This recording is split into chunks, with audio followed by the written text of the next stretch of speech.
Pronunciar el nombre de Pedro Luis Barcia es como abrir la compuerta de un dique de aguas caudalosas, de pensamientos profundos, de reflexiones grandiosas y de una colosal producción de libros, de escritos, de conferencias académicas, de clases universitarias que nos hacen volar más alto.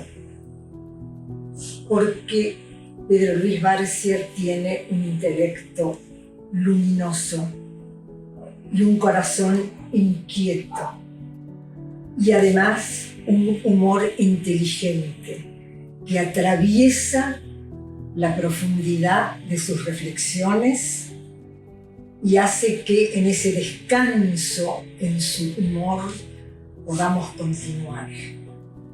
Por todo eso, por mucho más, por tanto, gracias, Pedro Luis Barcia. Soy Mario Lazarovich, director del Complejo Museo Histórico del Norte en Salta, y desde aquí un saludo especial para el doctor Pedro Luis Barcia por este nuevo libro sobre el folclore argentino, desde esta tierra que tanto ha dado al folclore, a los mitos, a las supersticiones, a las leyendas, con tantos personajes importantes en nuestra cultura argentina. Felicitaciones, doctor Barcia.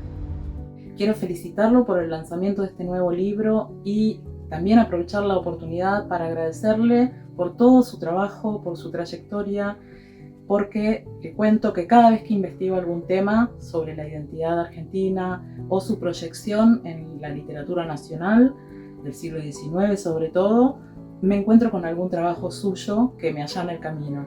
Así que muchísimas gracias por su trabajo, felicitaciones y enhorabuena. Hay hombres que luchan un día y son buenos. Hay otros que luchan un año y son mejores. Hay quienes luchan muchos años y son muy buenos, pero los hay que luchan toda la vida. Esos son los imprescindibles. Disculpas por la provocación, pero es que aún tratándose de personas de regiones culturales muy diversas, a mi modo de ver, esta frase de Bertolt Brecht describe y califica a nuestro homenajeado, el doctor Pedro Barcia, con mucha justicia, tanto por su talento como por el compromiso con su oficio asumido como misión. Muchas gracias y felicidades, don Pedro. En este breve video quiero saludar a Pedro Luis Barcia y rendirle homenaje como profesor.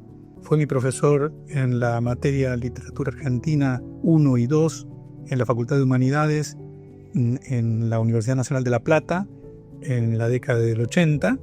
Después yo fui ayudante suyo. El primer cargo docente que tuve por concurso fue con Pedro Luis Barcia como titular, y ahí pude asistir y también compartir unas clases extraordinarias que sumaban, digamos, una gran erudición, digresiones a veces que eran tan interesantes como el contenido mismo de la clase, y eran muy entretenidas también y capturaban mucho la atención de los alumnos.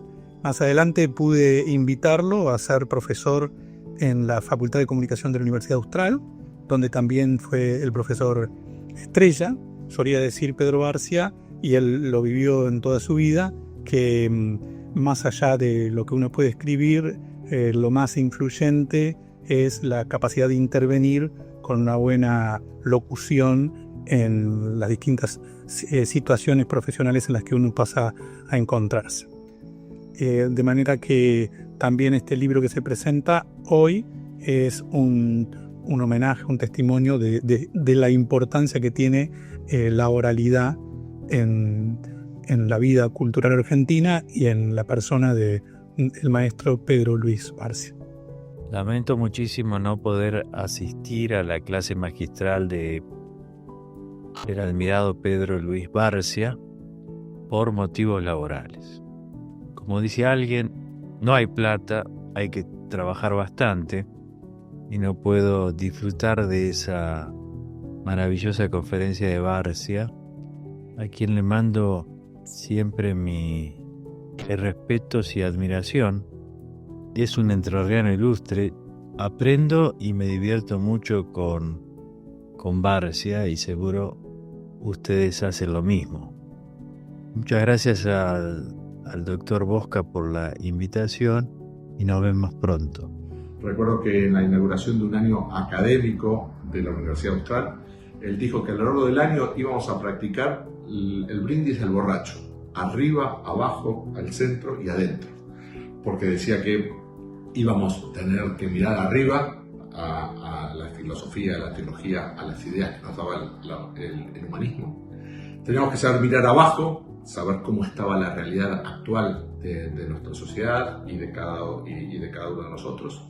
Después teníamos que ir al centro, porque todo proyecto universitario tenía que mirar hacia adelante.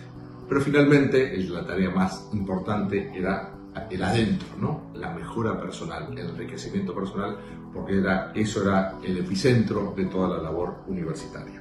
Así que con este brindis del borracho, que se me ha quedado grabado y que pienso que es aplicable también a este ámbito de la diplomatura, quiero expresar y celebrar este homenaje que le estamos dando a uno de los pioneros de la Universidad Austral y también de la diplomatura y cultura argentina, que es el querido profesor Pedro Luis Barcia.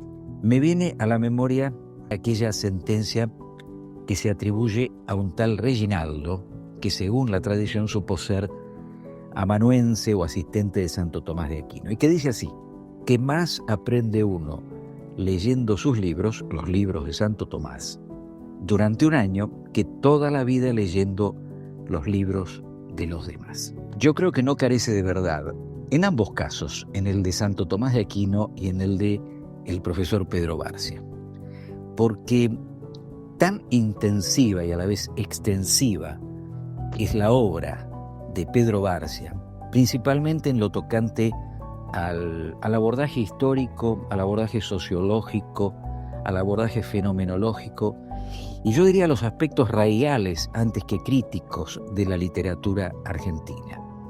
Creo que todo homenaje que querramos tributarle al maestro, don Pedro, hunde las raíces afectivas en esa forma de justicia que es la gratitud.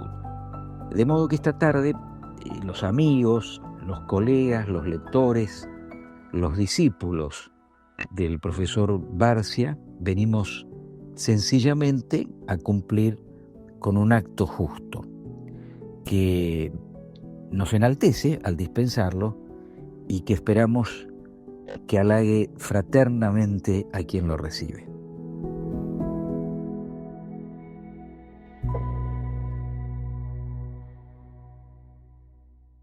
La Plata es una ciudad cerrada, era una ciudad cerrada, es una ciudad creada por decreto, como se sabe. Y yo he cumplido con mi agradecimiento a La Plata publicando un libro, La Plata vista por los viajeros, ¿no? Con todas las ilustraciones y la evolución. Entonces he cumplido con La Plata y se lo agradezco. Pero en realidad socialmente no teníamos cabida. Si usted no pertenece, además era sospechable siempre uno del interior si quería noviar con una piba en La Plata porque sospechaba que tenía novia en el interior y hacía doblete, ¿no?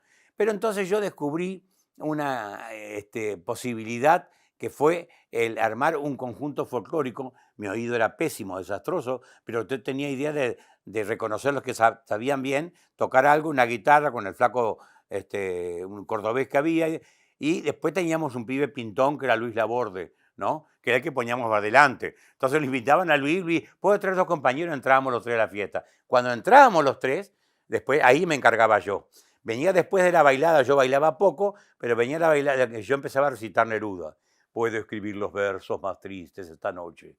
Escribir, por ejemplo, la noche está estrellada y tiritan azules los astros a lo lejos. Después venía la lectura de la yerba, que había inventado yo.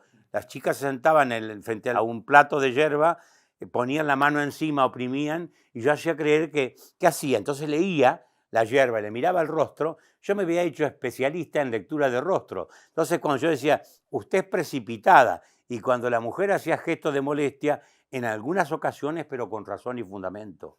Entonces aflojaba. Lo que yo hacía era decirle lo que esperaba que le dijera, pero eso me dio primera fama también. Y la tercera etapa, ya cuando la fiesta estaba avanzada y estábamos ya con varios vinos puestos, entonces me salía el cantar negro, ¿no? Yo tomaba una olla y empezaba a cantar. Calabó y bambú, bambú, calabó. El gran cocoroco dice tucutú, la gran cocoroca dice tocotó. Y empezaba a golpear y a bailar y todos me hacían fila, hasta la calle salíamos a bailar. Entonces, ¿qué pasa con esto? Me aseguró una persistente invitación todos los sábados a cenas, a reuniones Familias de La Plata, porque animamos la fiesta. Mi hermano, que estaba holgando en una pensión, jamás conoció una casa del interior de La Plata. Y yo, gracias a eso, sí. Después vino la etapa de la monografía, donde yo hacía monografías para la cátedra de Castañino, el análisis, ¿cómo se llama? Introducción a la literatura.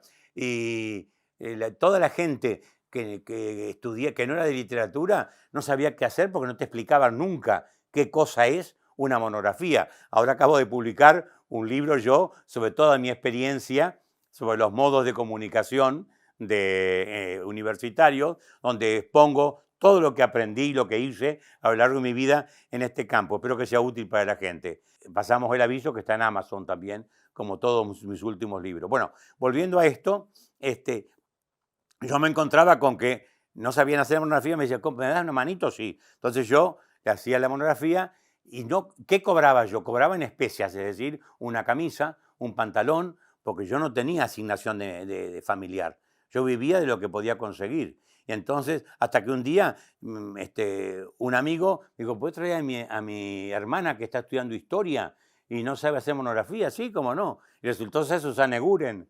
Le hice la monografía y le digo, si aprueba la monografía con más de 9, salimos a bailar.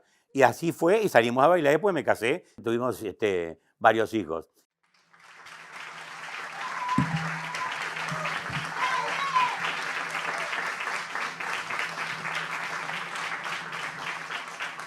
Se agradece el aplauso inicial. Nietzsche decía que era la música más encantadora para los oídos humanos. Pero además, para un matungo bejancón, esto es como un cuadradito de azúcar que lo anima a seguir trotando. Así que muchas gracias.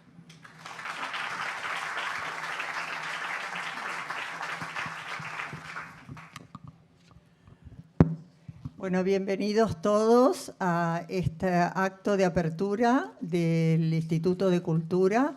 Recibimos hoy al doctor Barcia, que nos va a deleitar con todo lo que nos va a contar. Ya empezó, no perdió el tiempo. Bueno, les doy la bienvenida a todos los profesores, la familia de Pedro Luis, que ocupa medio auditorio, nuestros invitados especiales, nuestros queridísimos alumnos y los que ya no son alumnos, nuestros exalumnos y amigos de la casa, que tenemos montones. Así que bueno, bienvenidos nuevamente. Ahora les va a dirigir la palabra nuestro director ejecutivo, Sergio Delgado.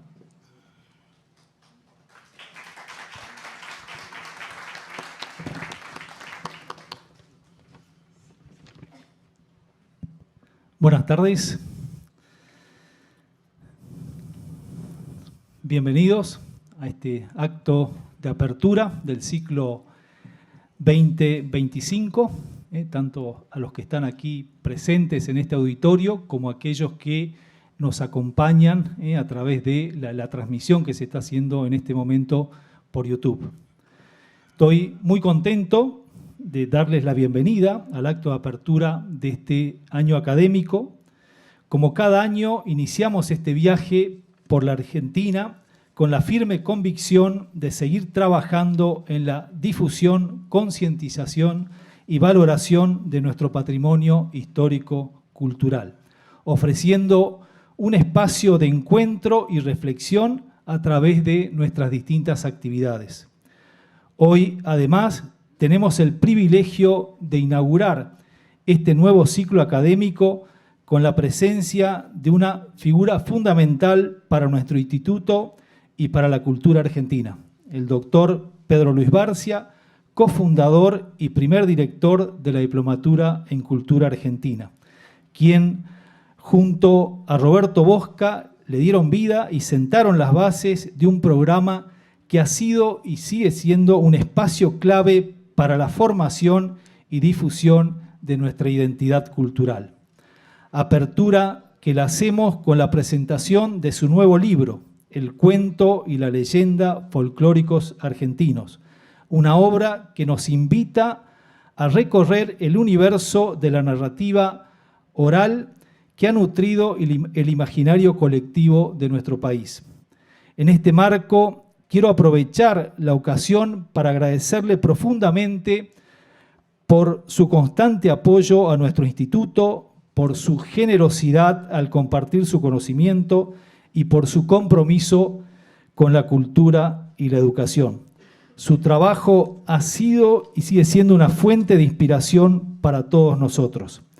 Asimismo, quiero adherir al homenaje que hace con su obra a aquel conjunto de hombres y mujeres que han preservado en su memoria y transmitido por generaciones este tesoro intangible de cuentos y leyendas.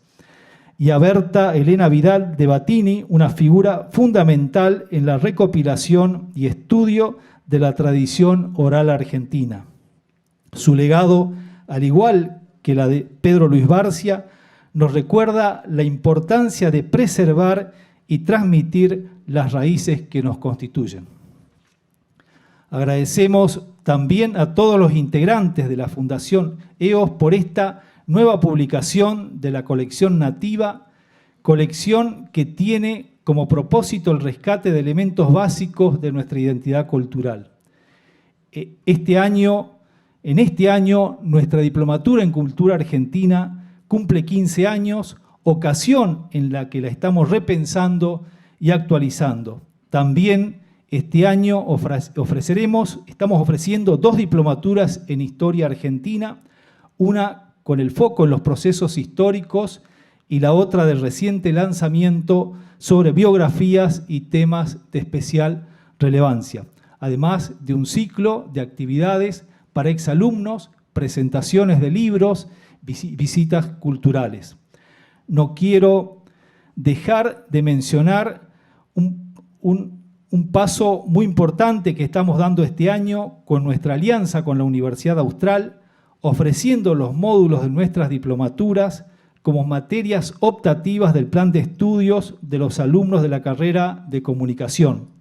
Esto nos permite llegar con nuestros programas también a jóvenes estudiantes de grado. Que este encuentro marque el inicio de un año académico fructífero, lleno de aprendizajes, nuevas experiencias y oportunidades para seguir explorando y valorando nuestra historia y cultura. Aprovecho para manifestar mi agradecimiento a los miembros de nuestra comisión directiva, profesores, participantes, egresados, al equipo de trabajo, instituciones amigas y todos los que con su apoyo hacen posible que este proyecto siga adelante. Muchas gracias y bienvenidos al ciclo 2025.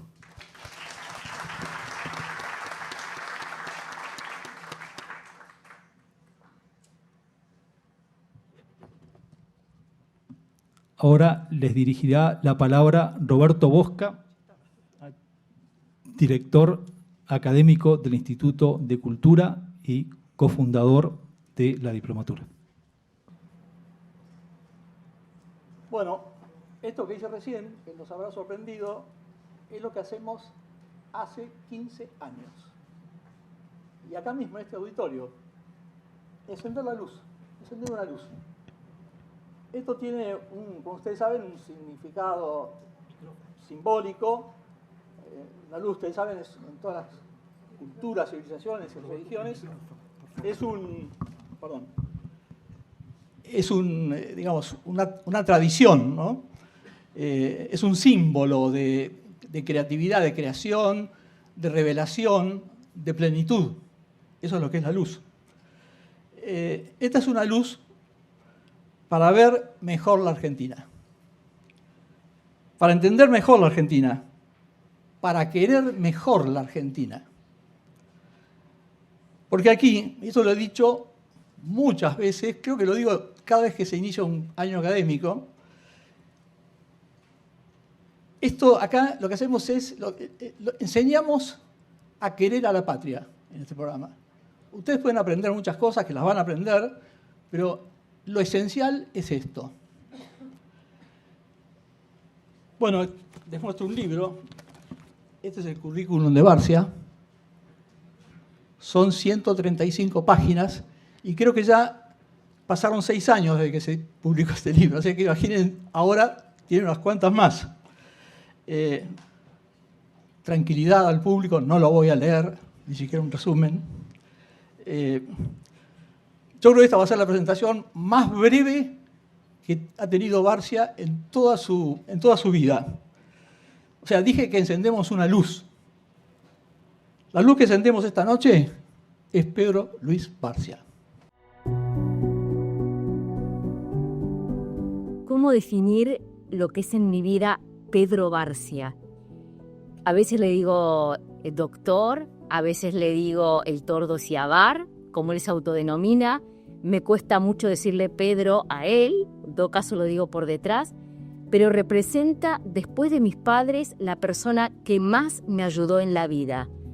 Aprendí de él cultura, pero aprendí también valores. Confió en mí más de lo que yo confiaba, me legó su biblioteca sefaradí, que para mí es la gloria, me auxilió en la tesis, me ofreció todos sus contactos, me defendió siempre, me incluyó en proyectos internacionales gracias a los cuales pude comprar mi departamento. No hay nada importante en mi vida donde no esté Pedro. Es una persona extraordinaria, maravillosa, un muy buen hombre. Pedro Luis Barcia es un grande de verdad. Probablemente en nuestro medio el mayor o uno de los mayores defensores de la lengua. Lengua que él convierte en arte tanto cuando escribe como cuando habla. Y yo, que tengo la lengua como mi instrumento de trabajo, encuentro un guardián de la estatura, del peso de Pedro Luis y me doblego realmente. Además lo conocí en la docencia universitaria y es un tipazo, un tipazo al que resulta muy fácil querer. Por lo tanto, con un defensor de la lengua como él, con un tipazo como él, yo no puedo más que sentir respeto, cariño, admiración y también, lo admito, un poquito de envidia. Desde Jujuy, un especial saludo a Alcudes y felicitaciones por el inicio de este nuevo año académico de la cultura.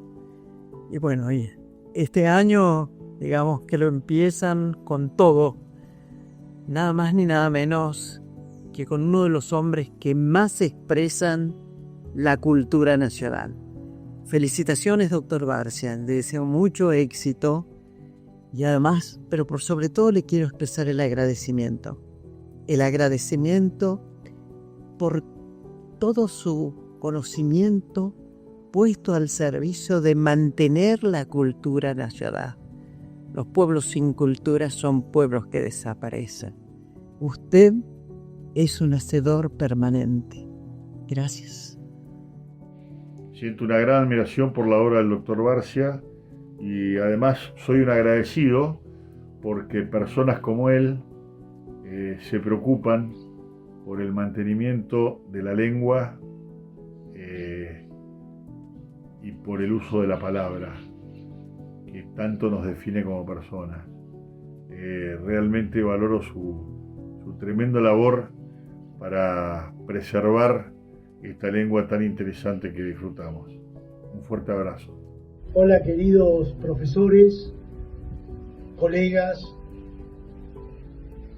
también a los alumnos que se suman este año a la diplomatura. Les mando un gran abrazo, sobre todo a mi queridísimo Pedro Luis Barcia, gran maestro, aquí desde el Océano Atlántico, sin olvidarme de ustedes y deseando que tengamos un año de grandes conocimientos y de enseñanzas y que sigan encendiéndose luces en las tinieblas del desconocimiento para todos nosotros. Querido Pedro Luis Barcia, te conocí en la Academia Argentina de Letras, de la que fuiste el mejor presidente de las últimas décadas. Siempre admiré tu enorme erudición, tu humor, tu simpatía, tu humanidad.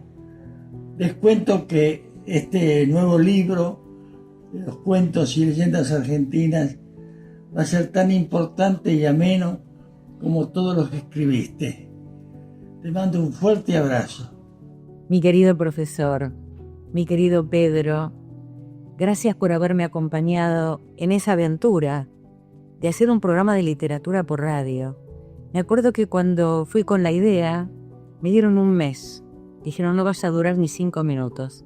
Y sin embargo, ¿cuántos años estuvimos al aire? ¿Cuántos años estuvo la poesía, la palabra al aire? Yo te quiero agradecer de todo corazón que hayas llevado la palabra, la sabiduría a tanta gente, a tantas miles de personas, que no importaba cuál era su profesión, si era el mozo de un bar, si era un ingeniero, si era un chofer de taxi, si era un piloto de avión. Todo el mundo entendía perfectamente de qué se trataba. Hemos vivido momentos tan inolvidables.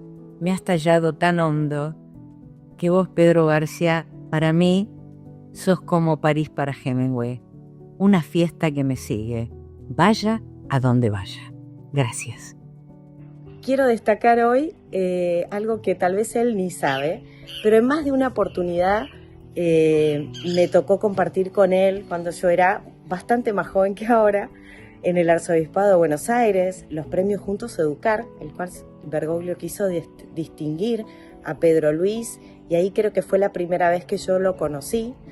Luego en distintos desafíos en mi carrera política, siendo presidenta de la Comisión de Educación, lo fui a ver en ese momento a la Academia de Educación con preocupaciones de si estaba bien que yo avanzara en tal ley, si muy abrumada por las problemáticas que teníamos políticas y en el sistema educativo. Y él casi con suavidad, con risa, con anécdotas, tanto que en el momento me parecía, no estamos hablando en serio, pero al salir de siempre de mis charlas con Pedro Luis o de escucharlo en distintos lugares, lo que él despertó en mí y seguramente en muchos de ustedes siempre es la esperanza de que es posible. Es una reflexión profunda, pero con esa suavidad de sus bromas, su risa, sus anécdotas, suaviza lo duro, lo difícil que hay que enfrentar para transformar esta patria. Así que gracias, Pedro Luis, por tu regalo, por tu alegría permanente, por tu entusiasmo, por transmitirlo y por sostenernos a quienes vamos enfrentando los desafíos de transformación. Muchas gracias, Pedro Luis, te queremos.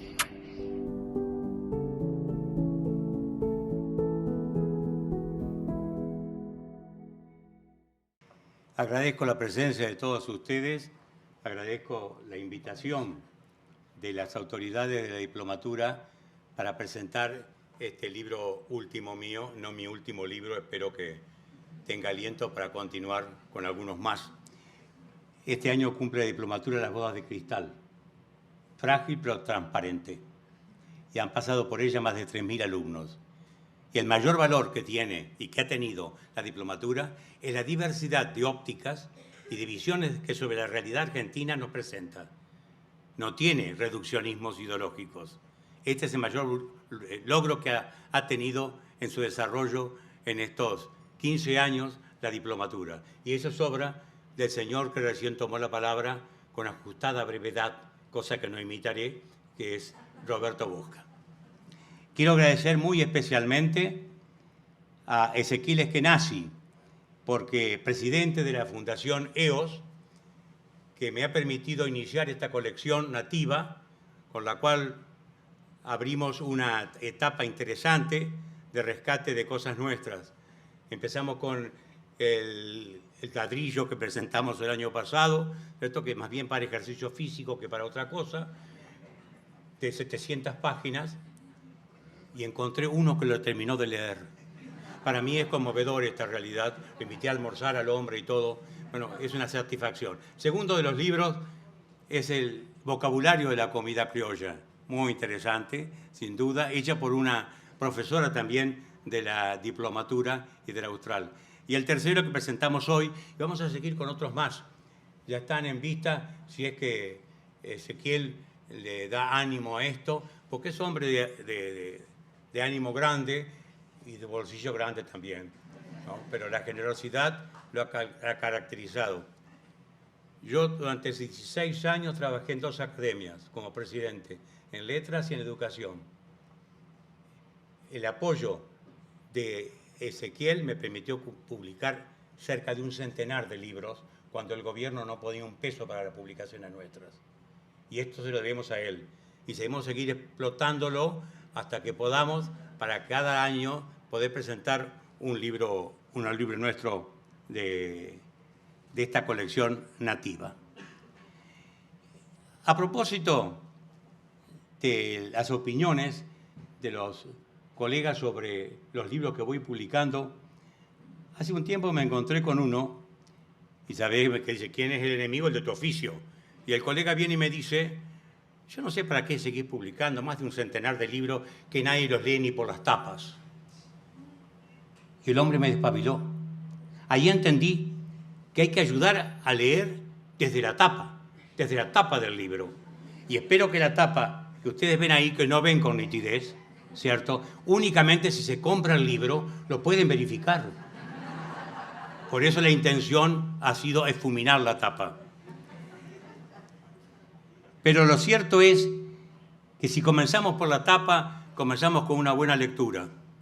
La Marina Inglesa tiene unos expertos, unos profesores, unos expertos, mejor dicho, que se llaman lectores de superficie. No hablo del sargentino, no hablo del sargentino. Hablo de un lector de superficie, que es aquel que mira la sobrehaz del mar y puede ver qué movimientos profundos están debajo y anticiparlos. Entonces, por la tapa podemos entrar al libro. Esta es mi idea, ¿no? Y espero que nos puedan ayudar ustedes en el esfuerzo que vamos a hacer. ¿Qué es lo que presenta la tapa? La tapa va a tener una función aperitiva. Lindo adjetivo inusual, infrecuente, como es infrecuente el adjetivo infrecuente. Es aperitiva porque ya lo dice Pascal. La virtud apéritive de la clé. La virtud aperitiva de la llave. La virtud aperitiva de la llave es la tapa, que nos va a hacer penetrar en lo que es el texto. ¿De dónde saco la tapa? De una sugerencia de Godofredo Deró. Godofredo Deró fue un francés de amplísima cultura que vino a nuestro país y se acriolló de tal manera que publicó más o menos unos 15 libros sobre tipos y costumbres criollas con un estilo absolutamente argentino, y por eso hemos preparado también, si el bolsillo da para el futuro, una selección de la obra de él. ¿Y qué presenta Deró? En Los Veladas del Tropero de 1911, ¿cierto? Al final dice que hay un cuentero, después del trabajo arduo del arreo y demás, se han reunido los paisanos, han hecho una fogata, han hecho un círculo, y hay un cuentero de oficio, y el hombre empieza a contar un cuento, y el cuento crece, la tensión también, pero llega un momento en que todos sienten que hay algo raro, se dan vuelta y están todos los novillos escuchando el cuento.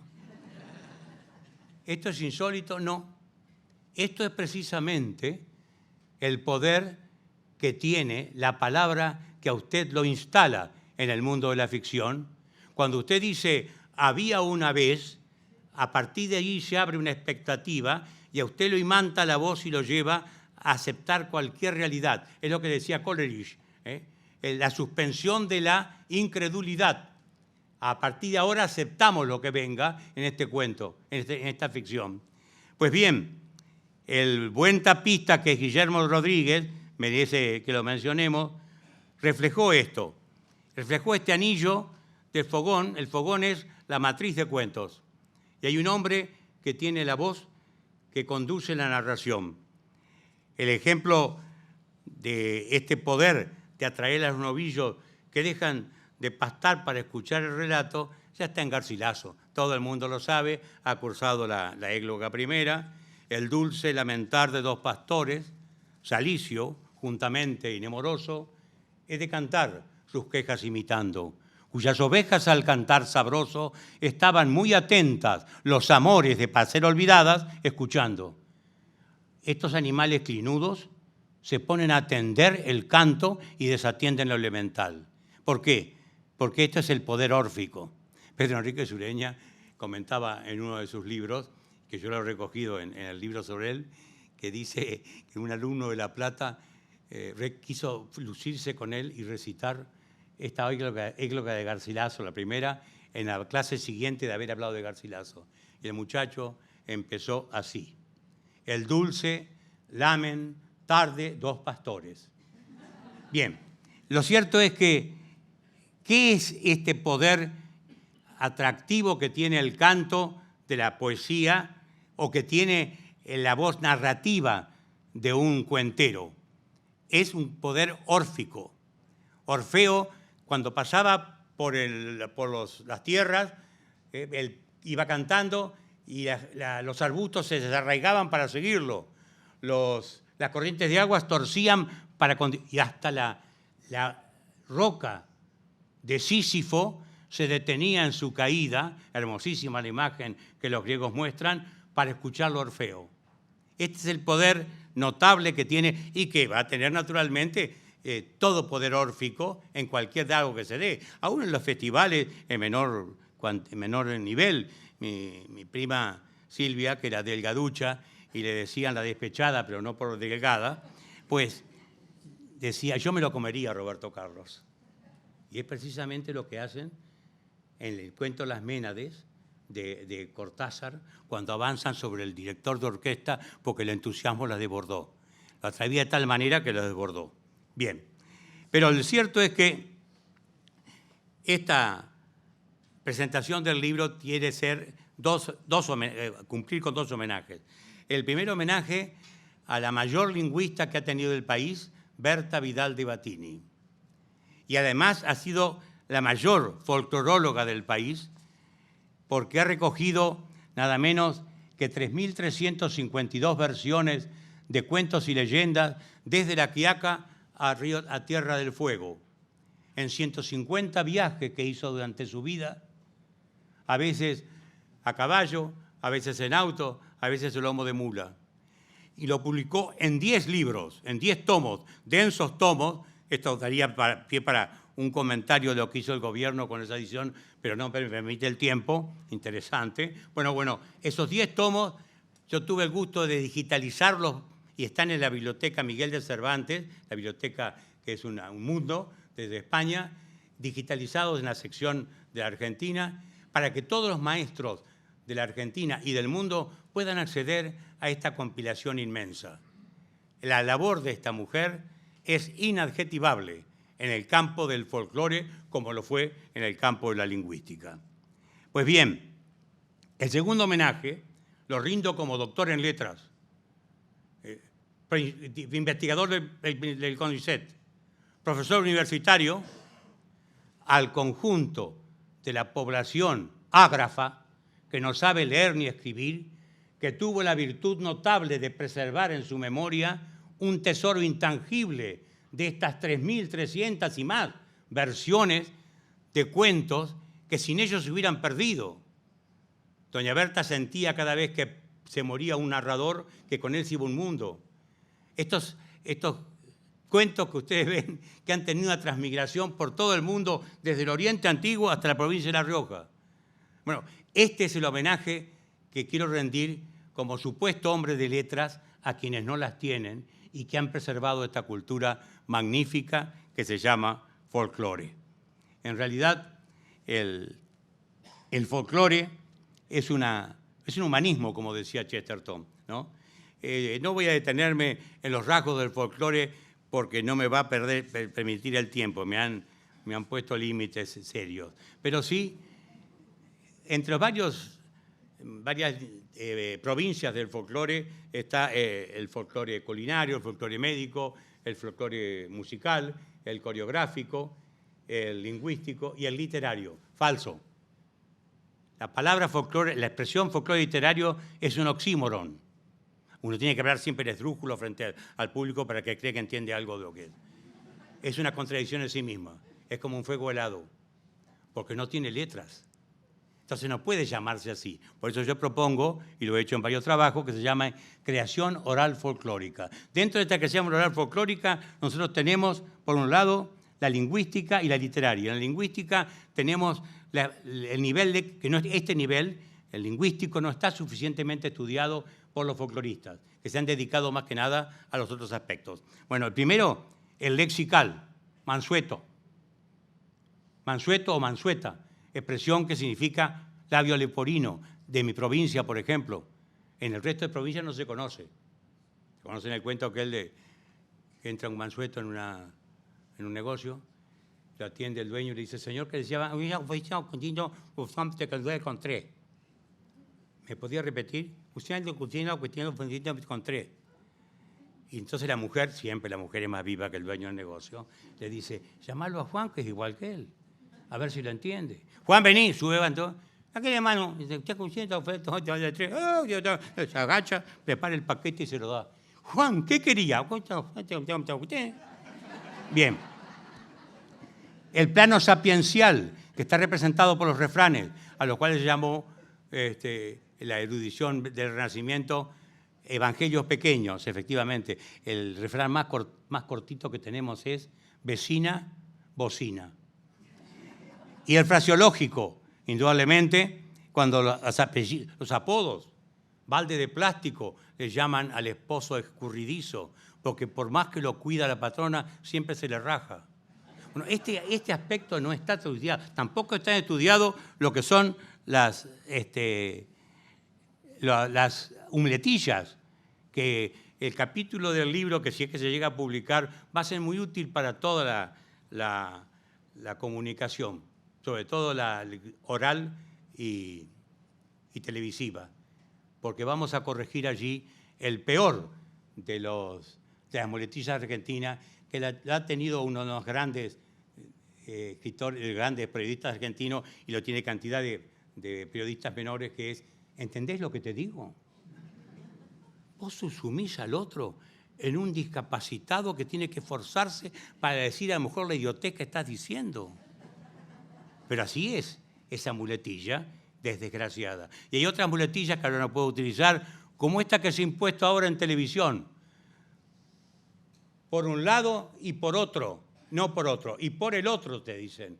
Quiere decir que te dicen por un lado y por el otro, la realidad es bifásica, como Jano. No, es poliédrica, tiene muchas fases, tiene muchas caras. Pero eso lleva a un reductivismo, como te gusta o no te gusta, que te ofrecen en el aparatito. En reductivismo donde no te permite matices. Y el matiz que se aprende en los sinónimos es la base del pensamiento creativo, original. Bueno, dejamos de lado un poquito de esto. Y vamos a la literario. La literaria tenemos la lírica por un lado, la lírica para los adultos, la lírica para los niños.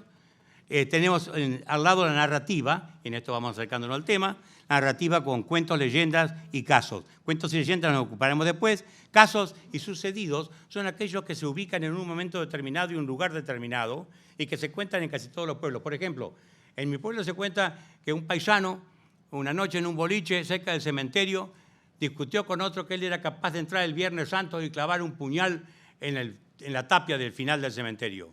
Y apostó y se fue. Y clavó el puñal y se dio vuelta y le tiraban el poncho. Y le tiraban el poncho, suspensivos. Al día siguiente lo encontraron muerto. Y el poncho estaba clavado con el puñal que había manejado él, sin darse cuenta que lo a una punta del poncho. Ese cuento en mi pueblo lo cuentan con un sobre todo. Ya no es un hombre, ya son dos muchachos de vida fácil, que hacen esta apuesta, y en vez de esto, bueno, como esto, o como el cuento el sucedido de la pequeña difunta Correa, que ha sido desplazado por completo por el otro sucedido, que es el del Gauchito Gil.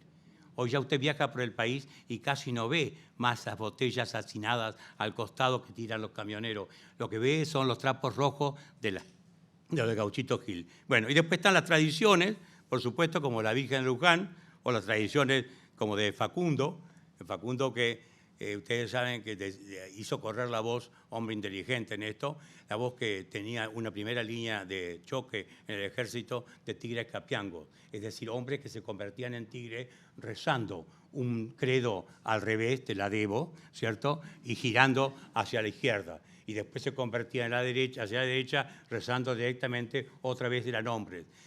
¿Qué pasaba? Los adversarios, los soldados, lo cuenta Paz en las memorias, están viendo la primera línea y piensan los soldados de Paz que son capiángulos de la primera línea y se empiezan a poner nerviosos.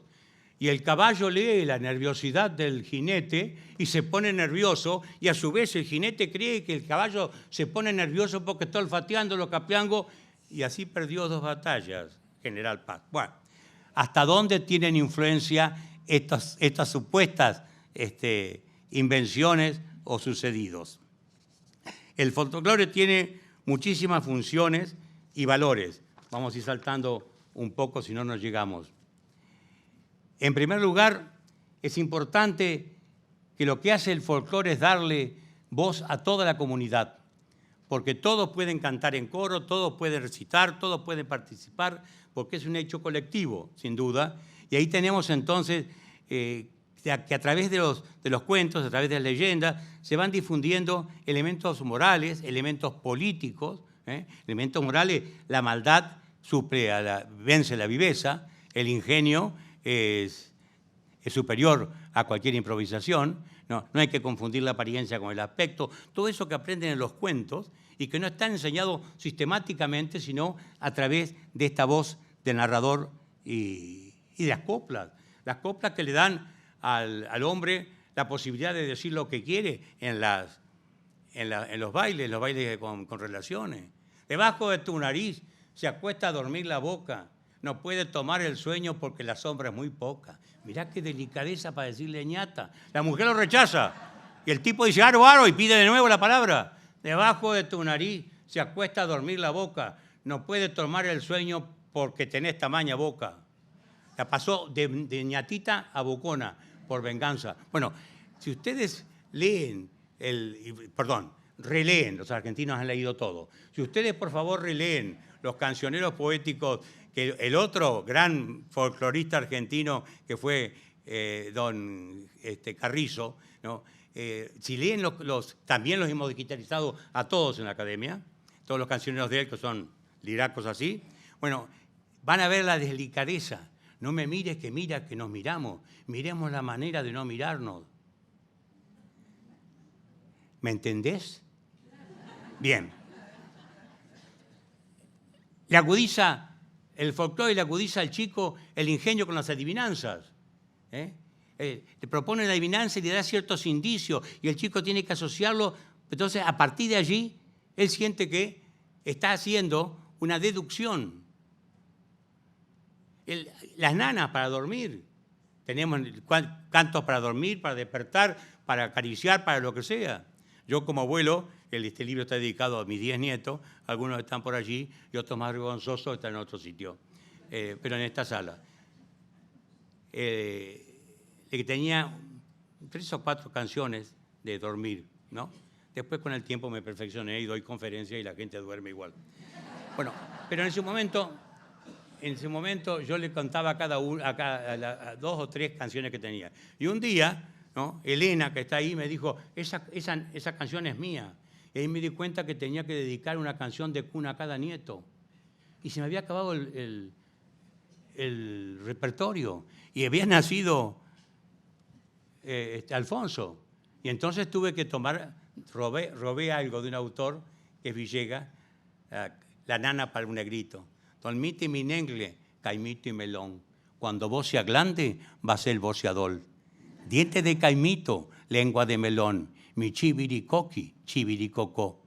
Si no calla bemba y no limpia moco, le voy a abrir la puerta a Vicente el loco. Y mata la pulga y espanta el mosquito para que duerma bien mi negre bonito.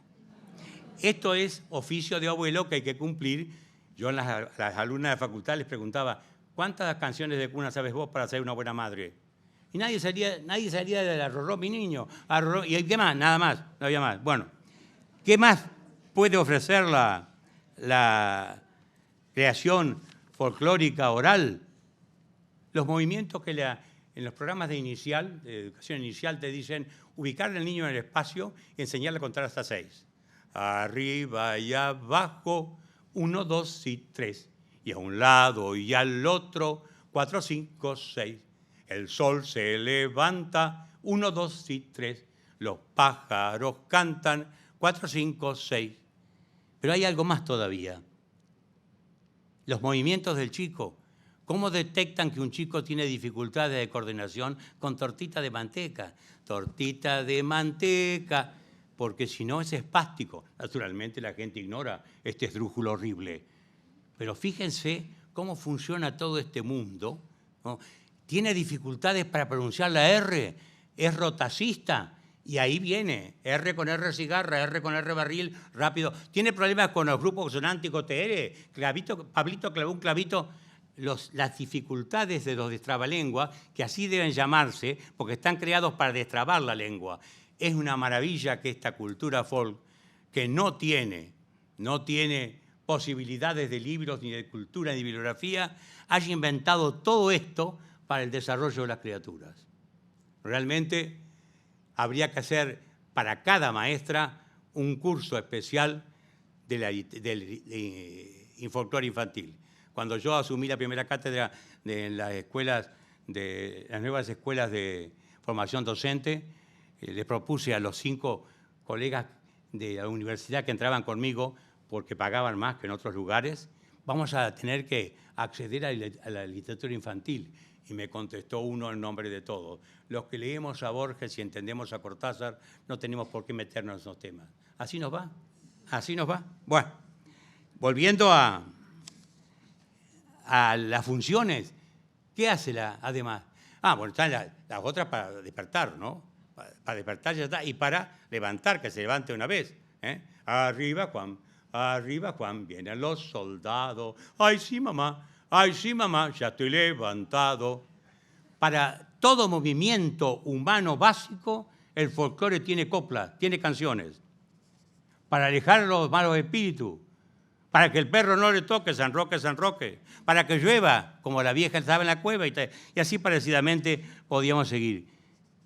Yo tuve el honor de que cuando dicté durante 20 años en la Facultad de La Plata Literatura Argentina 1 y 2, en Argentina Literatura Argentina 2, incluí una unidad de literatura folclórica, más llamada literatura folclórica porque no es literatura, ¿no? De creación oral folclórica. Bien, estoy saltando un poco sobre lo que se viene porque no tenemos mucho tiempo. Salto sobre me baso en una frase de Pedro Salinas que define a este conjunto enorme de gente analfabeta que conserva latente en su memoria toda esta riqueza. Analfabetos profundos lo llama. Nuestros bachilleres son alfabetos superficiales. Esta es la contradicción que hay entre una cosa y otra. Pues bien, recuerdo cuando Chesterton dice, disculpe que sea un poquito desajustado, ¿no? Pero nunca pude ser muy ordenado. Chesterton dice que hay que condenar lo que se llama la herejía de la moral, porque hay teóricos que dicen que el cuento del niño no tiene que tener nunca una enseñanza. Mirá vos. Y yo me lo creí un tiempo, hasta que un día Elisa, una de mis nietas, ¿cierto?, estaba en jardín y me dice la señorita si podés venir a leer unos cuentos folclóricos. Leer siempre para que vean la importancia del libro, no únicamente contarlo, ¿no? Entonces, sí, como voy allá, fuimos con Susana, entonces le leo el cuento folclórico y a la salida nos encontramos con la directora. Me dice que no, doctor Barcia, que usted esté entre nosotros. Y yo, ¿sabe por qué vine a leer un cuento folclórico así? Lo escuché del otro patio, me dijo. Entonces ahí entendí, cuando mi mujer me dice, cuando yo hablo mal de los vecinos, me hace un gesto. Indudablemente no he aprendido todavía, pero bien. Entonces Elisa nos presenta, compitiendo con Bosca, ¿cierto? Nos presenta diciendo, este es mi abuelo que escribe libros y es enseñador de hablar bien. Y esta es mi abuela que hace pastafrola. se acabó, pero suficiente.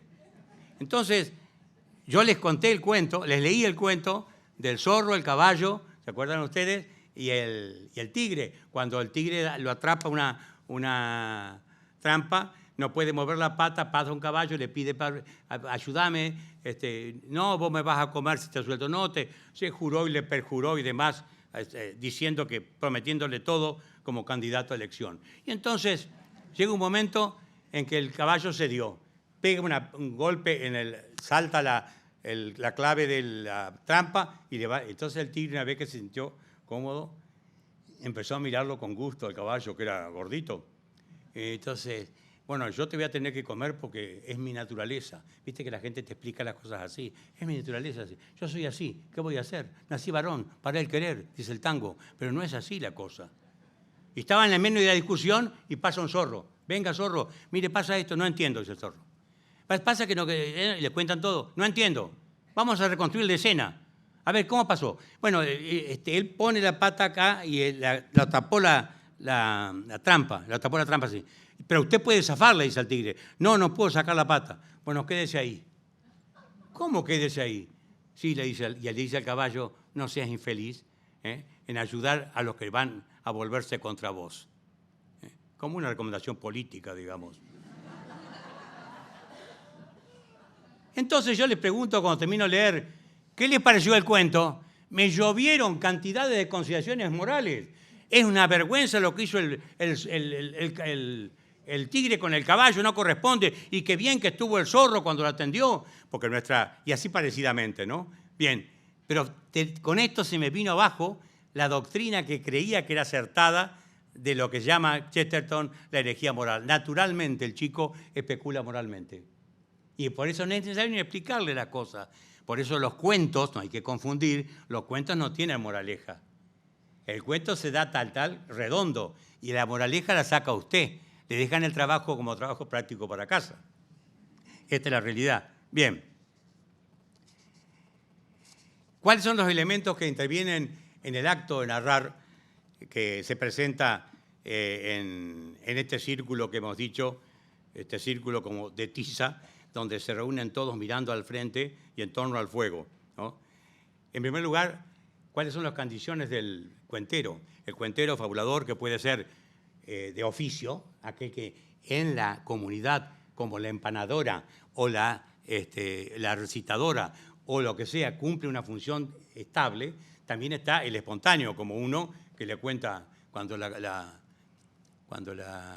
el COVID le mandaba a mis hijos, a mis nietos, digo, grabaciones de cuentos folclóricos. Y tuvo buena recepción. Pues bien, ¿qué tiene que tener el narrador? En primer lugar, una buena memoria. En segundo lugar, sentido de la oportunidad. ¿Qué cuentos va a contar en determinado lugar y qué cuentos no se cuentan? ¿Hasta dónde puede en su repertorio, que tiene que ser blando, tener esta capacidad? Segundo, la elocución, la habilidad de elocución. Aflauta la voz cuando habla la niña y la embronca cuando habla el ogro, y así parecidamente. Relean el capítulo donde Guiraldes cuenta de qué manera don Segundo Sombra va a contar el cuento del herrero Miseria, que es un cuento popular que tiene su origen posiblemente en Rusia, pero que él la vio en un fabló en Francia. Bueno, relean eso para darse cuenta hasta dónde maneja las habilidades el narrador para ir centrando en sí la atención. Y se agradece indudablemente a la persona que es narradora de oficio, porque esas personas han guardado ese tesoro que decíamos, y quiero recordar tres. La vieja llamada Bienmanin, que les dio a los Green todo el material para sus 2 tomos. Y los hermanos Green, con sus 2 tomos, alimentaron muchísimo folclore nuestro. A Gattuso Messi, que alimentó la coleta de Pitré, que es enorme también. Y entre nosotros, Perfecto Bazán, de Catamarca, o Juan Lucero de San Luis, cumplían con la función fabuladora. La función fabuladora que decía Goethe es una apetencia natural del hombre. El hombre quiere que le cuenten un cuento. A borde de morir, ¿qué 2 cosas pidió Goethe? Que me cuenten un cuento y que me den más luz. Porque es la satisfacción que a esa apetencia da el cuentero es importante. ¿Qué otras funciones cumple? Distender el esfuerzo que han hecho durante la jornada, descansar como las veladas del tropero de Deró. Despertar a la gente en los velorios. Se contrataba al cuentero para que, en esa época no había esas instituciones que hay actual, entonces se velaba en su casa y como a la nochecita ya la gente se adormecía, contrataban un cuentero que los entretuviera tomando mate para que no dejaran de velar el muerto. A propósito, recién decía, el zorro aparece entre nosotros habitualmente como, y siempre, mejor dicho, no habitualmente, siempre como la astucia, la viveza, pero no siempre triunfa el zorro. Me estaba acordando de un cuento, todo lo que yo digo está en este libro, no sé más que eso. Entonces, el cuento del loro y el zorro.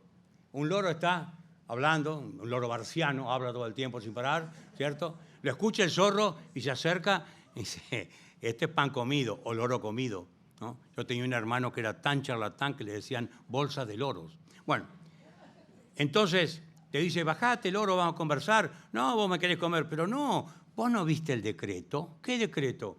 El decreto que salió, que los animales no pueden comerse entre sí. No me diga, sí. Y el loro ve que por el otro lado vienen corriendo dos perros a agarrarlo al zorro. El zorro cuando ve dispara y el loro le grita, mostrale el decreto, mostrale el decreto.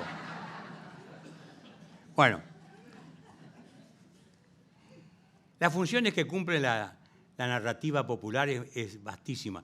Hay un lindo cuento, el cuento del papagayo, que en realidad es un libro entero, que se hizo el libro después, pero fue un contario oral que existió en Oriente y que después fue deshaciéndose cuando llegó a Occidente. Pero el cuento más interesante es el cuento del papagayo.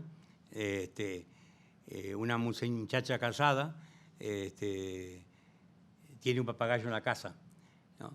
Y un día el marido le dice, mirá, yo me voy a ir unos días a trabajar, cuidar el papagayo, que las cosas están difíciles, y portate bien, sí.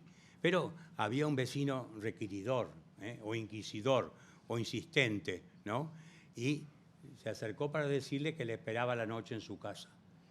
Y la muchacha, débil, no había leído suficiente bibliografía, entonces empezó a, como se decía antes, los afeites, con la cosmética. Cosmética se llama por poner cosmos en el rostro, es orden en el rostro.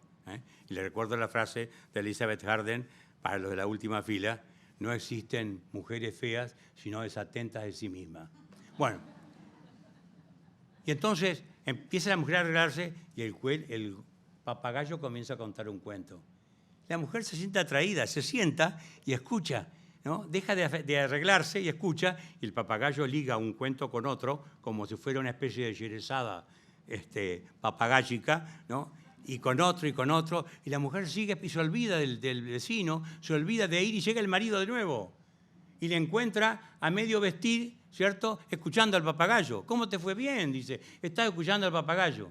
¿Para qué sirve la literatura? Aún para evitar deshacer las reuniones matrimoniales. Bien.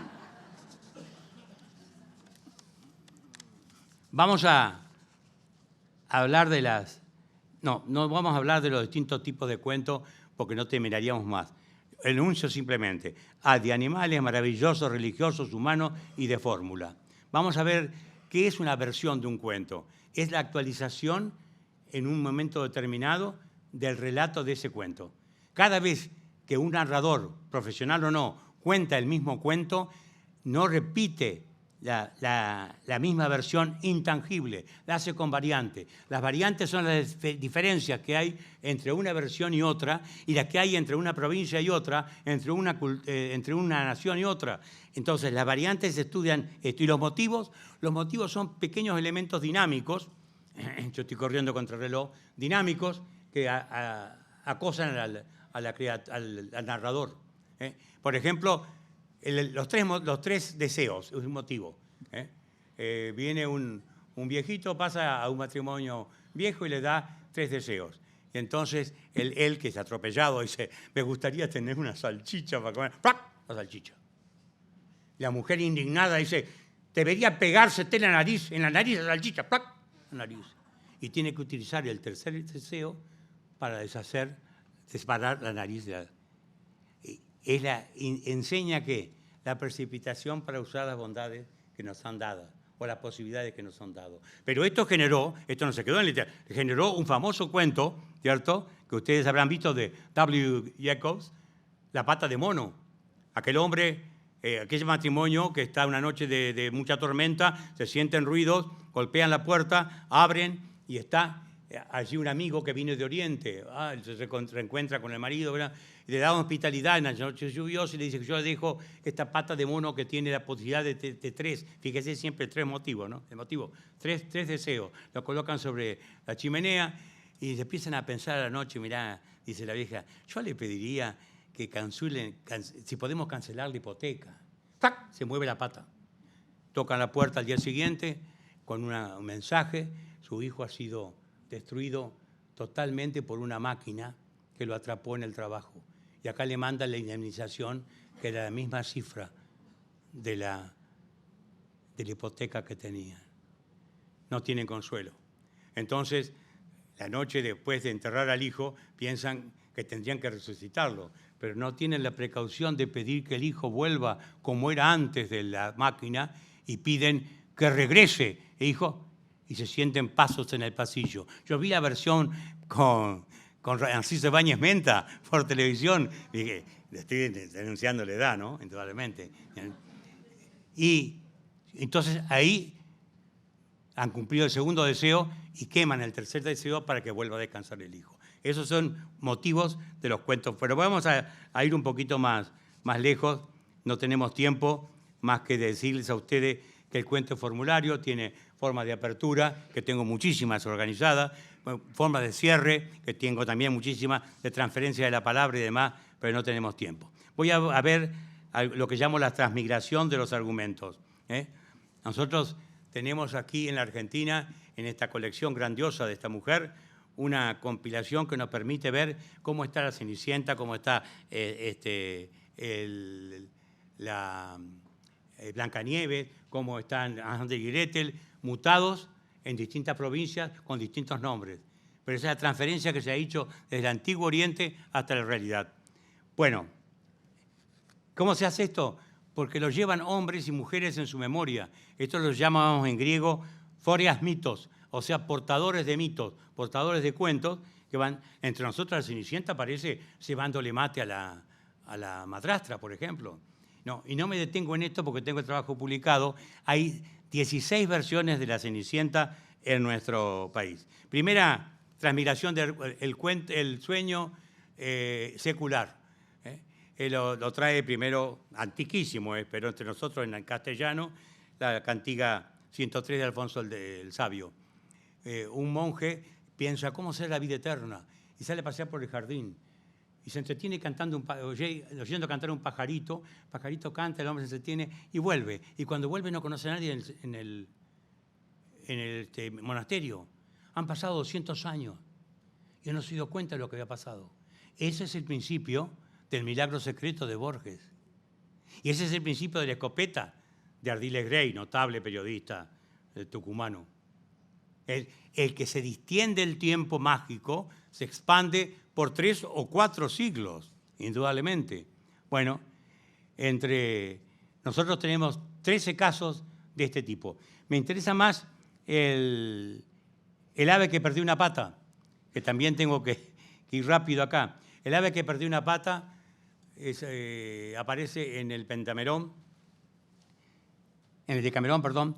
El cocinero Chichibio está enamorado de Bruna, una mujer morochita, que viene un día a la cocina y se le mete preparado una grulla y dice, ay, dame una pata de la grulla. No, bueno, no puedo dar, tengo que servir al señor. Le saca la pata, ¿cierto?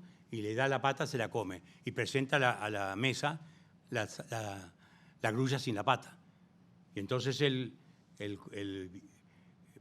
señor le dice, Chiquibio, pues, como responde en italiano, Chiquibio, ¿dónde está la pata de la grulla? Señor, la grulla tiene una sola pata. ¿Cómo que tiene una sola pata? Vamos mañana a averiguar dónde hay grulla y me vamos a mostrar una sola pata. Ese cuento aparece después, no vamos a poder leerlo acá, no tenemos tiempo posiblemente, ¿no? con una gallina y un cura. Y entonces el muchacho prepara la gallina, al día la van a comer a la noche siguiente, el pibe se levanta, el chango se levanta y se come la pata. Y entonces, ¿cómo te comiste una pata? Si no la comiste una sola pata. Vamos al corral, van al corral y están todas las patas dormidas con una sola pata. Entonces el cura dice, ¡sí! Y largan su pata. ¿Viste? Usted nos dijo, sí, la pata, a la que teníamos en el horno. Bueno. Vamos a recordar una hermosísima obra que ustedes conocen y que se llama, el motivo se llama Castillos en el aire. Ustedes lo conocen como la fábula de la lechera. Aquella muchacha recuerda muy bien. Esto viene de muy antiguo, sí señor. La primera versión de esta fábula está en el Panchatantra y es un brahman que le han regalado una bolsa con harina de arroz y la tiene sobre la mesa y entonces piensa, yo voy a educar a mi hijo cuando venga esta bolsa, voy a comprar esto, me voy a comprar tal cosa y la otra y voy a tener un hijo y a hijo lo voy a educar y si no me hace caso, con el bastón golpea y rompe la bolsa y se deshace. Lo mismo pasa posteriormente en el Kalila Edimna, con un monje y una bolsa de miel. Le han regalado una bolsa de miel, hace lo mismo, dice, yo te voy a tener autoridad cuando tenga poder y con este vástago voy a golpearlo y golpéala y rompe la mesa. Ahora, ¿cómo pasa esto a la lechera? Y pasa a través de una versión latina que con el tiempo retoma esto y aparece una muchacha que va a la feria y se detiene a tomar agua, pone la jarra de leche al costado y medio se adormece y piensan, una vez que venga esto, yo voy a comprar un borriquito y con la pata le voy a hacer así, y golpea y rompe la bueno. Eso es lo que ustedes leyeron en el Conde Lucanor de Trana, que todos hemos cursado, ¿verdad? Muy bien. Vamos a ver la versión que tenemos originalísima en nuestro folclore.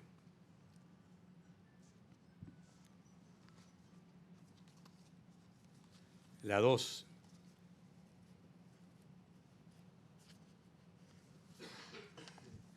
Leo el texto del cuento. Esto es la voz del narrador, que se llama Ramón Villarruel, 20 años, Santo Espíritu, Santa Fe. Todos los errores que tiene no hay que corregirlos porque es precisamente lo que hicieron los hermanos Green. Hay que ser fieles con la transcripción. Era una familia pobre, era el padre, la madre y 7 hijos. No tenían ni para tomar mate. Estaban un día rodeando el fuego y el padre empezó a sacar la cuenta que tenía 5 ovejas y 2 gallinas, que cuando esas ovejas tuvieran cría iban a tener 15 ovejas y las gallinas iban a tener 15 pollos cada una. Y después de vender todo iba a comprar un coche y le dijo a la mamá salta cuando dice voy a tener un coche, yo voy delante y yo también, dijo el hermano más chico, y nosotros vamos atrás, dijo el otro. Quedaban 3 chicos y uno dijo, yo voy en el estribo. De a uno dijo el padre, porque me lo van a aflojar. Entonces yo voy en el otro, dijo. Y el que quedaba dijo, yo voy a ir en la capota. Y entonces el padre, creyendo que ya tenía el coche y que toda la familia iba a ir en el coche, dándole un chirlo al último hijo, le dijo, bájese de ahí, que se va a desarmar el capote. Y se acabó el cuento y se llevó el viento. Lo notable de esto es que no es un sueño aislado, sino que es un sueño compartido. Un sueño compartido al que se van sumando, integrando todos los partícipes de la familia, viviendo la misma ilusión de lo que no es. Bien. Hago un comentario final, va llegando ya, me cae un poquito más.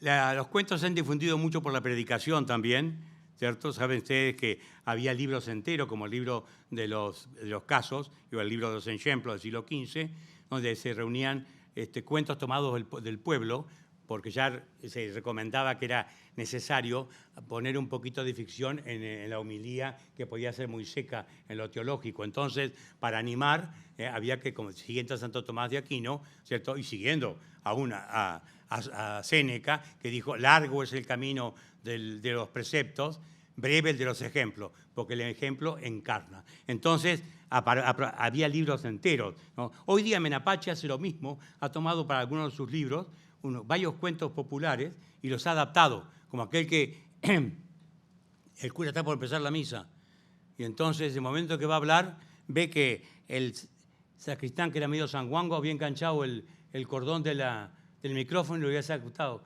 Entonces dice el cura: estamos sin micrófono, y con tu espíritu, contestan todos.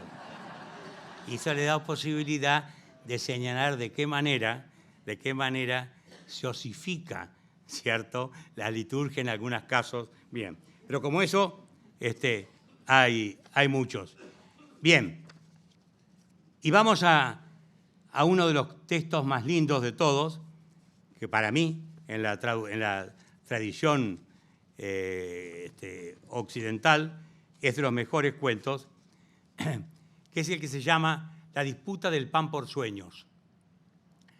Esto primero aparece en un libro árabe, y quienes disputan el pan, ¿por qué? Han encontrado un pan, son tres para comer, no hay posibilidad de que los tres se satisfagan comiendo el pan.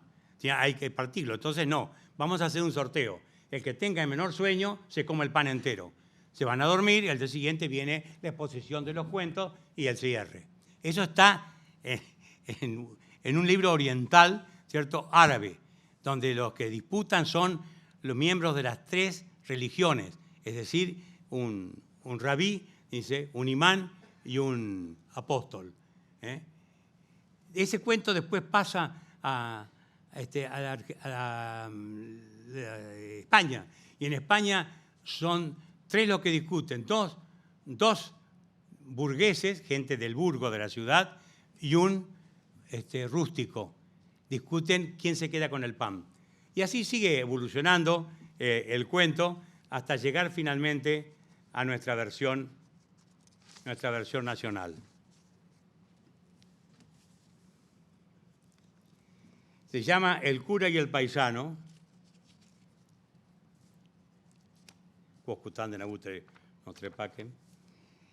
El informante es Isolina García de Aguilar. La versión recogida por Vidal de Batini. También hay otro segundo informante, Juan Isidro Lucero, de 108 años. Y el cuento es este: El cura y el paisano. Iba una vez un cura de viaje acompañado de un paisano y encontraron un quirquincho. Lo pillaron, resolviendo dejarlo asado para el desayuno del día siguiente. El cura, al que le gustaba mucho, pensó comerlo él solo y le propuso al paisano que lo comería aquel que esa noche tuviera el mejor sueño. El paisano comprendió las intenciones del cura y en la noche, en cuanto lo sintió dormido, se levantó y se comió el quirquincho. Al día siguiente, muy temprano, el cura fue el primero en despertarse y hablar a su compañero de viaje diciéndole: hijo, vamos a ver cuál ha tenido un sueño mejor. Yo he soñado que me moría, que venía un coro de ángeles y a llevarme a la gloria. Y vos, hijo, ¿qué has soñado? ¡Qué casualidad, mi padre! Yo he soñado también lo mismo, que usted estaba muerto y que venía un coro de ángeles y lo llevaba a la gloria, y lo llevaban para arriba y lo llevaban. Cuando se perdió de vista dije: ¿para qué quiere quirquincho mi padre? Me levanté y me lo comí. ¿Qué es este texto? Es el triunfo de la cultura ágrafa sobre la cultura libresca. El cura representa en el medio la cultura libresca, representa a casi todos nosotros, ¿no? Y el otro es el que tiene el recurso y que zafa esa situación. Esto es único, ¿no? Les cuento algo en un proceso interesante, que es el del cura Brochero. El cura Brochero, como ustedes saben, ha sido generador de un montón de cuentos y anécdotas reales. Un día había confesado para Semana Santa, precisamente. Me olvidé de decirle que el obispo me dijo que diera esta conferencia larga para que fueran entrando un poco en espíritu de Cuaresma. Bien, entonces, ¿qué pasa con el candidato? Pues ha confesado como 50 personas, está cansadísimo, sube al púlpito y dice, empieza la homilía: Queridos fieles, nuestro Señor, con 5.000 panes y 3.000 peces, dio de comer a 5 personas y a 3. Y abajo el sacristán, que era un negro ladino, le dice, eso también lo hago yo. Brochero se da cuenta de lo que ha hecho, lo que ha dicho, disculpen, estoy muy cansado. Vamos a retomar el domingo que viene.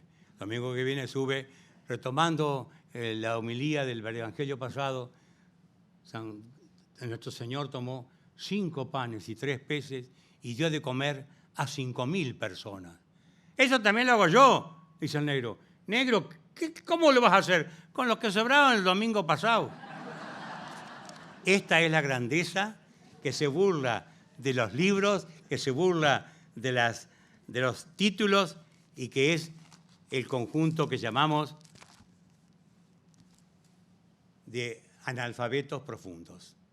De modo que es para que nos llame la atención esta reflexión de Brochero, porque hoy día yo he escuchado 2 veces ya el cuento sin mencionarlo a Brochero. Se está ficcionalizando.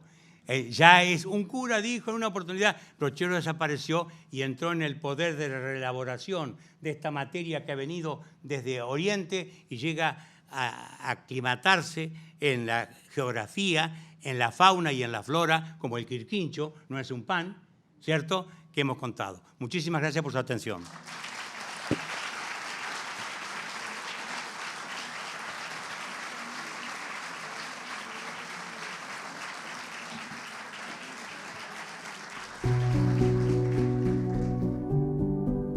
Qué privilegio, qué suerte es haber podido conocer a Pedro Luis Barcia. Estoy agradecida por eso. Y me acordaba que en una charla que dio en el CUDE, se estaba presentando uno de sus últimos libros, y ya llevaba como 2 horas de charla, y el moderador quería terminar, porque se vencía el tiempo, y se escuchaba cada vez que el moderador intentaba cerrar la clase, se escuchaba el clamor del público pidiendo más.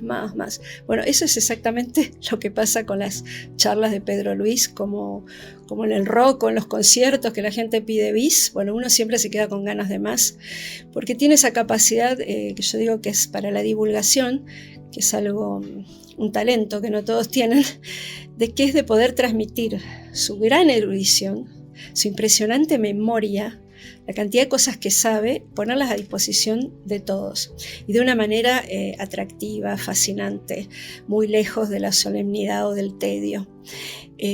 Bueno, eso es lo que lo hace único y además su generosidad para compartir ese talento que tiene, su enorme capacidad de trabajo.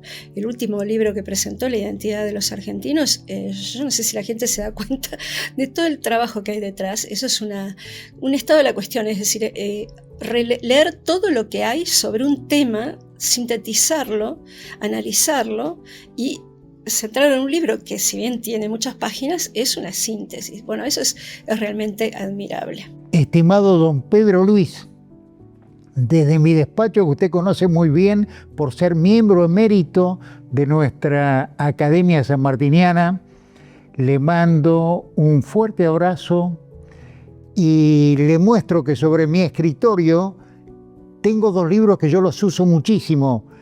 Ideario Sanmartiniano, donde usted se refiere con muchísima profundidad a los seguidores de Cloacina. El otro libro, Camino de la Lectura, donde estoy haciendo un trabajo, gracias a lo que usted publicó en este libro, me doy cuenta que hay 3 obras que relacionan a San Martín con las Islas Malvinas, que se lo agradeceré eternamente. Le mando un fuerte abrazo, doctor, y a toda la audiencia que hay ahí de la diplomatura. No puedo estar hoy allí con ustedes, pero quiero celebrar a Pedro Luis Barcia por esta nueva obra y por su ininterrumpido magisterio. Los saludo desde Mar del Plata, haciendo mías palabras de Octavio Paz, pronunciadas en ocasión de honrar a otro grande. Habla como un maestro, calla como un sabio, sonríe como un amigo. Un abrazo, Pedro Luis. Muchas gracias, profesor Pedro Barcia, por su gran aporte a la cultura, por su erudición, por su bonomía. Y hoy, en este homenaje a su trayectoria, quisiera recordar especialmente a su mamá, Matilde Batmal, una admirable maestra de Gualeguaychú, la que supo decir un no rotundo a la insinuación de un médico quien le advertía del peligro de continuar con el embarazo de don Pedro. Gracias a esa corajuda decisión, Borges decía que nadie se arrepiente de haber sido valiente. Impulsada sin duda por una profunda vivencia de la fe, hemos podido contarlo entre nosotros y recibir su valioso magisterio. Pedro, hace 35 años que nos conocemos. Nos conocimos en un petit hotel de la calle Juncal, donde empezaba la FC. Hoy, vos con más de 80 y yo con más de 60, me seguís diciendo nena como ese primer día. Pero bueno, te mando un gran abrazo, que en realidad está conformado por muchos sentimientos que se generó en esta relación de tantos años. Generosidad, sabiduría, disciplina, compromiso, pero también y especialmente pasión. Te mando un gran abrazo. Yo soy un agradecido exalumno del Instituto de Cultura Argentina. Estaba leyendo recién que en el 2010 la UNESCO declaró a la dieta mediterránea como patrimonio inmaterial de la humanidad. Bueno, me encantaría que esta feliz idea que tuvieron, vos fuiste el primer director, haciendo el Instituto de Cultura, sea declarado patrimonio inmaterial de la argentinidad. Me encanta. Te mando un abrazo muy grande, te felicito por todo lo que has hecho en tu vida y por esta feliz idea que llevaste adelante con un hermoso grupo de gente y bueno, espero tu nuevo libro para leerlo. Querido Pedro Luis, o Pedro el Grande, como me gusta llamarlo, no solamente por la grandeza física más que evidente, sino por todo lo que significó y significa para la cultura argentina, para la universidad, para la cultura hispanohablante. Es una presencia fuerte de alguien que defiende sus ideas, unas ideas de un gran realismo y de un profundo humanismo, y que las plasma en mucha producción. Estoy acá rodeada de textos de su autoría, en los cuales apoyé inclusive mi teléfono como para envalentonarme en este saludo. Entiendo que cuando las palabras, además de ser dichas, se plasman en palabras escritas, perduran, y de ahí realmente constituyen un puente. Usted siempre dijo que el docente es un pontifex, uno que hace puentes, un pontonero inclusive. Entonces, los libros son ese puente extendido más allá del momento presente en el que existimos y en el fondo lanzado para que nuevas generaciones puedan acceder. Así que yo le agradezco enormemente su gran esfuerzo y su aporte absolutamente invalorable para la cultura hispanohablante y yo diría para la humanidad. Muchísimas gracias, Pedro. Un honor que me hayan pedido esto y nada más que un saludo, nada más y nada menos que un saludo a un grande como Bárcena. No se los tengo que decir a todos los que están allí hoy, todos lo saben. Lo que corresponde es darle las gracias por todo lo que hace, lo que hizo, lo que va a seguir haciendo. Solamente con saber que es el hombre que nos dijo cómo es el idioma de los argentinos, es el hombre que habla del resurgir de la Argentina. Gracias Bárcena, por todo eso y por seguir ayudándonos a los argentinos que no sabemos cómo salir de este entuerto. Querido Pedro, lo conocí hace muchos años, yo tenía 15, y usted da una charla sobre la Compañía de Jesús en el Río de la Plata. Creo que alguna idea me habrá quedado de aquello. Pasaron muchos años, fui alumno suyo de la universidad, fui ayudante de cátedra y terminé como adjunto en alguna de ellas y creo que también alguna idea me habrá quedado y me queda cada vez que no leo o lo escucho. Pero lo que más me queda es la certeza de que usted es un caso extraño, por muchos motivos, pero en este caso porque rompe un molde que es el del gesto de la intelectualidad. Usted es intelectual porque hace. No aparenta por el hablar, por el vestir, sino que hace, educa, modifica la realidad con sus textos. Lo felicito por este nuevo libro. Salud, Pedro, y nos vemos pronto.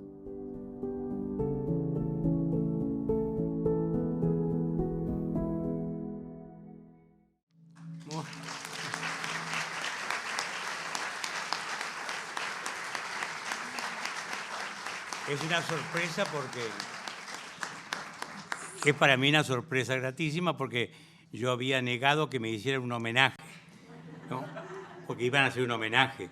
Yo me acuerdo cuando mi maestro Batisteza lo nombraron doctor honoris causa en La Plata, el rector le palmeaba la espalda y le digo, doctor, ¿cómo le tiene afecto? No, me van sacando hacia afuera. Entonces tenía miedo a eso. Le agradezco muchísimo a los que me han deparado esta sorpresa y a todas las personas que han trabajado y han participado en este juego de videos, que realmente es excesivo, pero es gratísimo.